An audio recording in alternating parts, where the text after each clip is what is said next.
what should I delegate and what should I not delegate? So, what I recommend delegating first is tasks that are low skill, high frequency, and repeatable. These are the tasks that you're doing every day. You probably don't notice a lot of them, but all up they accumulate, and then you don't have the time to do the really important business growth and the edgy growthful activities because you're spending all your day doing admin or customer support or content creation or something like that. These are great things to outsource. They're high frequency and repeatable, which means that you can save a lot of time by outsourcing them, and they're relatively low skill. You don't need a 5-year degree to do admin or customer support. You need to be a good communicator who's good with detail, but those people are all around you. So these are the things that will reclaim a huge amount of your time, but have a very low degree of risk associated with them. The next thing I recommend delegating first are energy drainers. These are the things that zap your energy, that you're dreading, that you're dragging your feet around. And the reason why I recommend delegating these things is because you really, as the service provider and the leader of your business, should be doing the things that you are most passionate about, the things that light you up, the things that excite you, the things that you were put on this earth to do. When you do these energy draining things, firstly, you're probably not the best at them. Or if you are, you might be cutting corners a little bit to just get it done. If you were to hire someone who's really passionate about those things, and there are people who are passionate about tech setup and customer support and admin and bookkeeping, they do exist, trust me. If you were to give it to someone like that, they might even do a better job than you.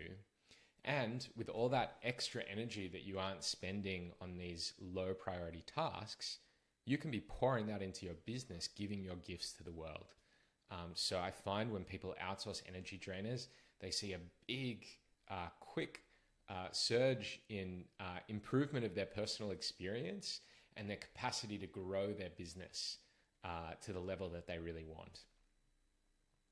So the next thing, energy drainers. And lastly, as I said, when you're hitting a business growth block, it's good time to bring someone in. For example, if you know you need to start posting on social media, that's a great time to bring someone in.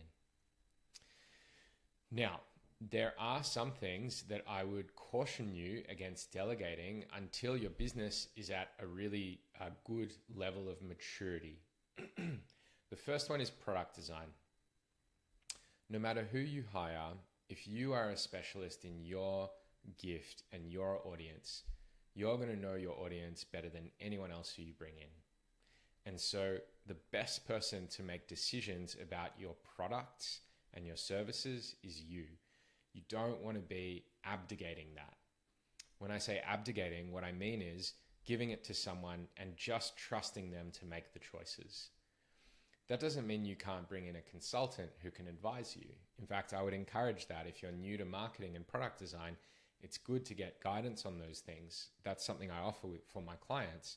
But ultimately, you need to embrace the responsibility to be the expert in the people that you serve. And that's why they're going to go to you and not someone else.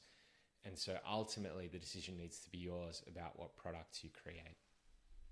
Okay, next one is marketing strategy, fundamental marketing strategy. These are questions like, who specifically are you serving? Who's your target audience? What do you know about what they need and what they're looking for and the problems they're experiencing? What is your messaging? How are you positioning yourself as an expert in your space? You can't just phone it in. Trust me, I've tried, because no specialist is going to know your audience better than you. So I highly recommend getting clear about, what do you stand for? How do you differentiate yourself from other people in your market? To get clear on that. And again, you can get guidance, you can get advice, but ultimately these decisions need to be your own. And lastly, I recommend a lot of caution when outsourcing copywriting. simply because it's going to be very hard for someone else to get your tone. I usually suggest new business owners get good at writing copy for your audience. Find out the messaging that is going to land for your audience before you outsource it, so that you already have a certain amount of competence in that. And that way, when you outsource your copywriting, you're going to know whether the copywriter is doing a good job or not. So those are the things I tend to encourage business owners to delegate last, not first. Now, these tasks here are the most commonly outsourced tasks from my clients, and also all the businesses I've served over the past decade.